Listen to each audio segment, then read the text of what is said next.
I'm about to talk to some of y'all for a minute because somebody out there need this. You need to know that some of the biggest mistakes that destroy people mentally, emotionally, and spiritually aren't always addictions or major mistakes. Sometimes it's giving the wrong people unlimited access to you. People usually don't lose their peace all at once. Most of the time, it happens slowly through stress, toxic relationships, toxic environments, constant negativity, constant arguing, being everybody else's emotional support system, unhealthy attachments, or always pouring into other people while ignoring what's happening to you mentally and emotionally. Sadly, a lot of people weren't ever taught healthy boundaries. Some of us grew up thinking we had to tolerate disrespect, constantly overextend ourselves, or keep reopening doors that keep hurting us just to prove we love or care for somebody. And sadly, that happens a lot with family. Oh, we family. No, no, no, no, no, no, no, no. But after a while, when you keep doing that, that starts affecting you. It starts, your mind gets so tired, your peace start disappearing, you feel emotionally drained all the time. And spiritually, y'all, you can start feeling distant from God without even realizing what or how it happened. Because you so busy trying to please everybody else, you ain't doing what you're supposed to do spiritually. And sometimes people they become so used to chaos that having peace feels uncomfortable. And if that hits you a little bit too hard, you probably understand what I mean when I said that. Some people are exhausted, not because they're weak, but because they've been carrying things that God never told them to carry or asked them to carry. Because carrying people, fixing people, and constantly saving people will eventually start to drain you dry. I had to learn this the hard way myself. There were seasons in my life where I kept allowing people, situations, conversation, and environments back into my life that were constantly draining me mentally, emotionally, and spiritually. I was carrying everybody else while silently falling apart.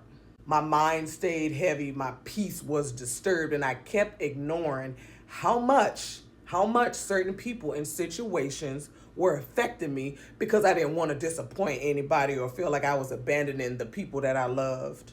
But eventually, I realized that constantly sacrificing your peace will keep everybody else comfortable while slowly destroy you from the inside out. And some of the biggest changes in my healing, my peace, and even my relationship with God didn't happen until I finally stopped giving certain people unlimited access to me.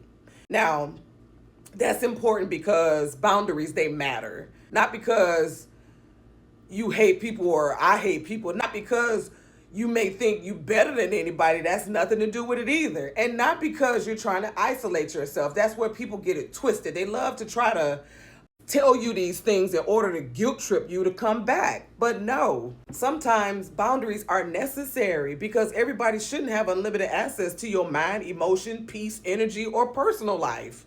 They shouldn't. The Bible even talks about guarding yourself spiritually and emotionally. Proverbs 4:2-3. Keep thy heart with all thy diligence, for out of it are issues of life. But the word keep, it means to guard or protect. 1 Corinthians 15:33 says, be not deceived. Be not deceived. Evil communications corrupts good manners. The people around you, the conversations that you may entertain, and the environments you constantly stay connected to eventually affect your mindset, emotions, and spirit, whether you notice it immediately or not. It will show up. Even Jesus stepped away from crowds at times to pray and to separate himself. Not everybody who has access to you is assigned to you.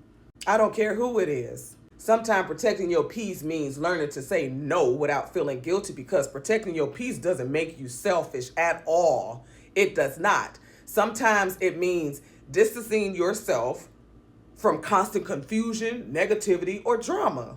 Sometimes it just means realizing certain relationships keep pulling you backwards mentally, emotionally, and spiritually. You know, there's too many people that stay in unhealthy relationships simply because they don't want to hurt somebody else's feelings, disappoint people, seem mean, or be viewed a certain way.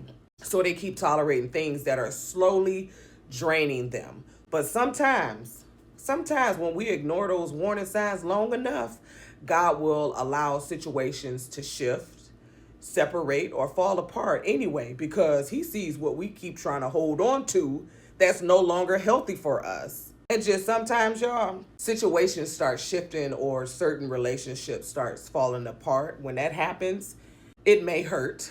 It will hurt, but just maybe God is revealing who was never meant to continue going where he's trying to take you. God knows people's heart, their intentions, and the things being said and or done when you're not around. Today, it just feels like a lot of people are more concerned with opinions than truth, appearances than reality, and avoiding uncomfortable conversations rather than dealing with what's actually unhealthy. And some of us, we keep giving people chance after chance to continue to hurt us, to drain us, disrespect us, or disturb our peace. But when it comes to protecting ourselves, we start misapplying scripture by thinking forgiveness means unlimited access. And a lot of people, they struggle with that part. They do, because they confuse forgiveness with constantly reopening the same door. You can't do that. And yes, Jesus teaches forgiveness, but forgiveness and boundaries, those can exist together. You can forgive somebody and still recognize they're unhealthy for your peace, your mental health, your healing, or your relationship with God. Sometimes we can be so quick to recognize unhealthy situations in other people's lives while continuing to tolerate the same kind of things in our own lives. It's easy to tell somebody else that they deserve better, they need peace, or should walk away from something draining them.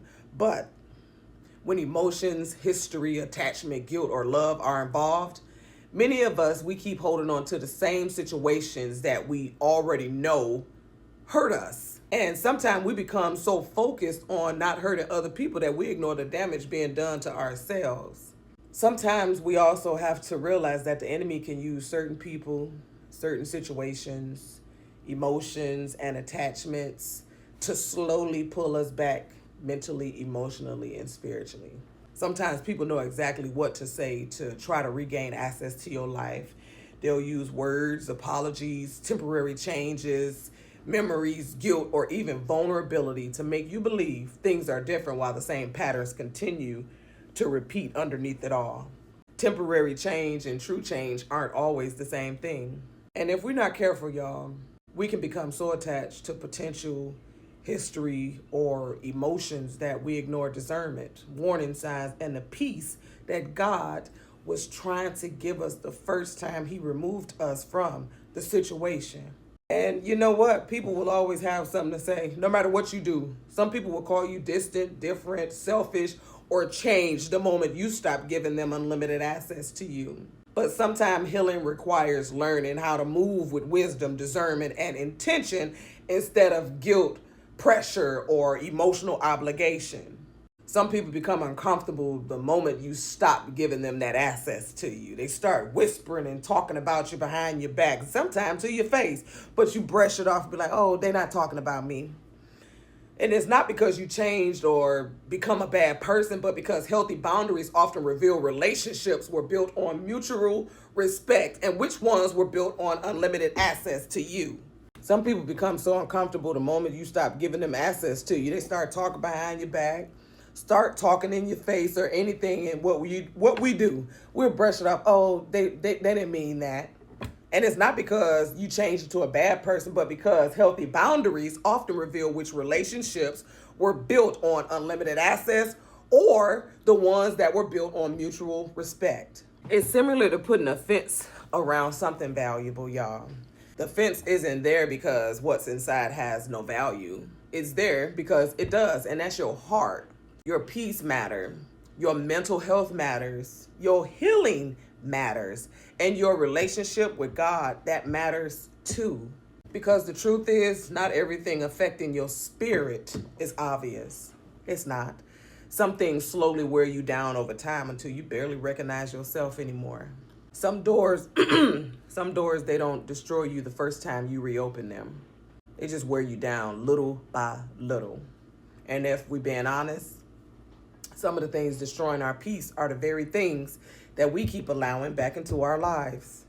So, honestly, what keeps leaving you mentally, emotionally, or spiritually drained every time you allow it back into your life? Whether it be alcohol, cigarettes, marijuana, people, what is draining you? What is keeping you away from your relationship with God? What is taking your peace? Put yourself first. Because people going to think whatever they want to think, regardless of what you do and how you do it.